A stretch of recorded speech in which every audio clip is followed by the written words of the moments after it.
Lucifer, Beelzebub, the beast, Satan. Hail, Satan. When you say Satan to me, I think God. He has been called many names. He has taken many strange and different forms. The idea of God's evil enemy has been around for thousands of years. And it's still as powerful as ever. Evil is real, and it must be opposed.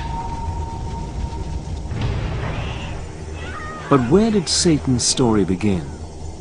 Where did he come from? And how did he become the Prince of Darkness?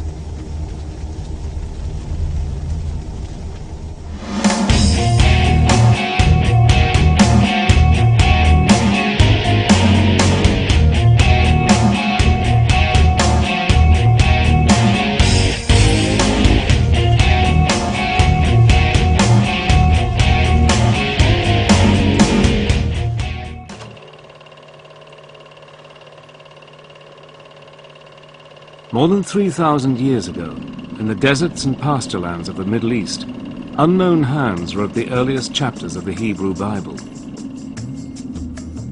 If the devil had a birthplace, surely it was here, somewhere in the book known to Christians as the Old Testament. In the oldest books of the Bible, a character called Satan does appear, but he's nothing like the Satan we imagine. When we read the Old Testament, we find that from time to time there is this strange dark figure who pops up called the Satan. The word the Satan is actually a title. The word means the accuser. And to begin with, it seems that the Satan is one of the angels or attendants in the heavenly court. One of God's servants who, in a sense, had to do some of the dirty work. This Satan has no power of his own. He does only what God tells him. Nor is he a horrible creature with horns and a tail. There's no kind of prince of darkness, somebody who's standing opposite to God. Throughout most of the text, there's no concept at all of an evil force. One of Satan's earliest appearances is as an angel in the book of Job. In one of the best-known stories in the Bible, Satan argues that Job, one of God's most loyal servants, is only pious because he has a good life. God agrees that Satan can test Job by inflicting on him all kinds of diseases and calamities. In the end, in spite of dreadful sufferings, Job continues to worship God, and Satan loses the argument. The Satan who makes Job's life a misery isn't a demon or even a bad angel. And he doesn't live in hell. There wasn't any kind of concept of a hell like we have, you know, a place of fiery torment and torture. In fact, to the ancient Israelites, what happened when you died was really very little. You went to a place called Sheol, and this was just a sort of dark, shadowy place, a sort of underworld, where everybody who died went, irrespective of whether you were good or bad. So where is the Satan we know? Where's the fiend who's eternally at war with the forces of good? The monster who rules over the flames of hell and punishes sinners? Where is the fallen angel with his legions of demon helpers, tempting humans to do evil things so that he can win their souls? If the traditional devil doesn't come from the Jewish Old Testament, where does he come from? Since human history began, people all over the world have believed in demons and evil spirits. A few share some traits with our devil, like horns or a beard, but none are as powerful as Satan. So where did people first get the idea of an ultimate evil being?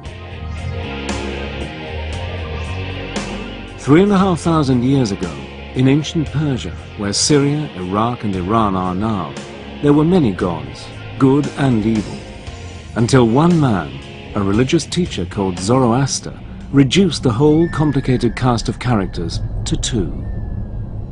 Zoroaster is a revolutionary, primarily because he in one sense, personifies these ethical categories into a good god, Ahura Mazda, and a bad god, Ahriman.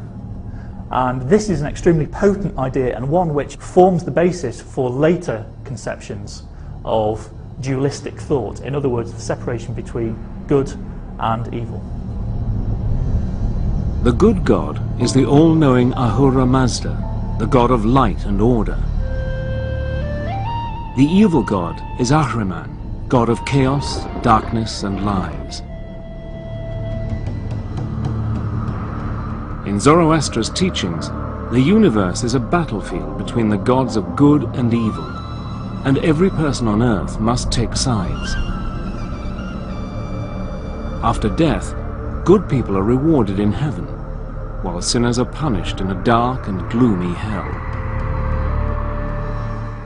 It is one of those ultimate, rather attractive kinds of dualism, that this life is a struggle between good and evil, therefore choose good, between light and darkness, therefore choose light.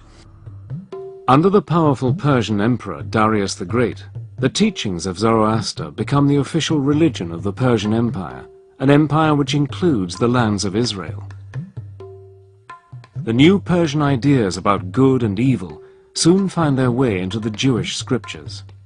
So we get a clear demarcation of what we call Jewish ideas, okay, and we can spot the Zoroastrian ideas in the Old Testament. They are there, notions of heaven and hell. Okay, the beginning of actually seeing the devil personified as the fierce opponent of God.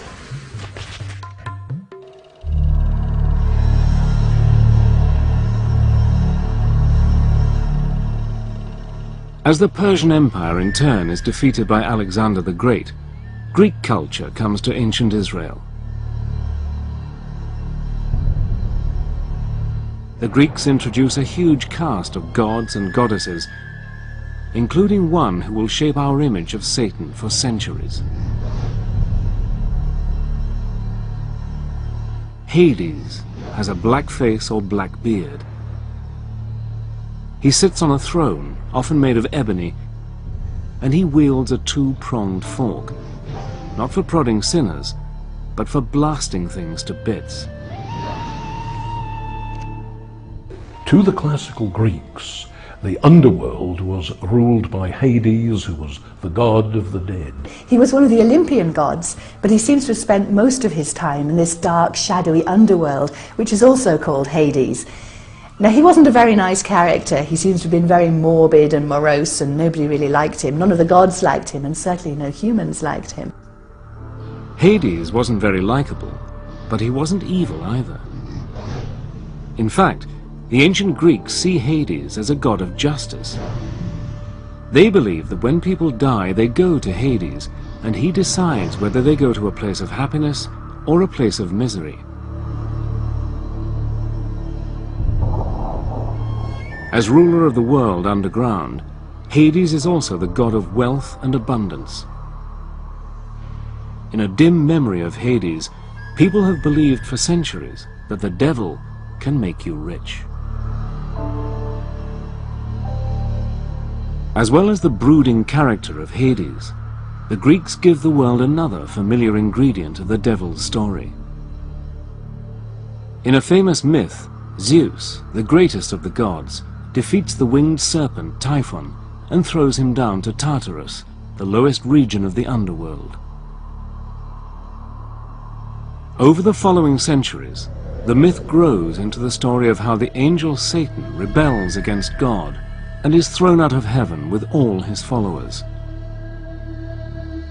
Satan's allies, the fallen angels, become his legion of demons.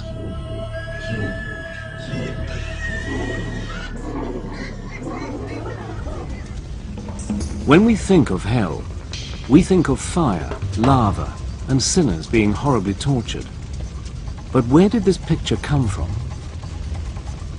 The underworld of Hades doesn't have fire, but ancient Jerusalem does.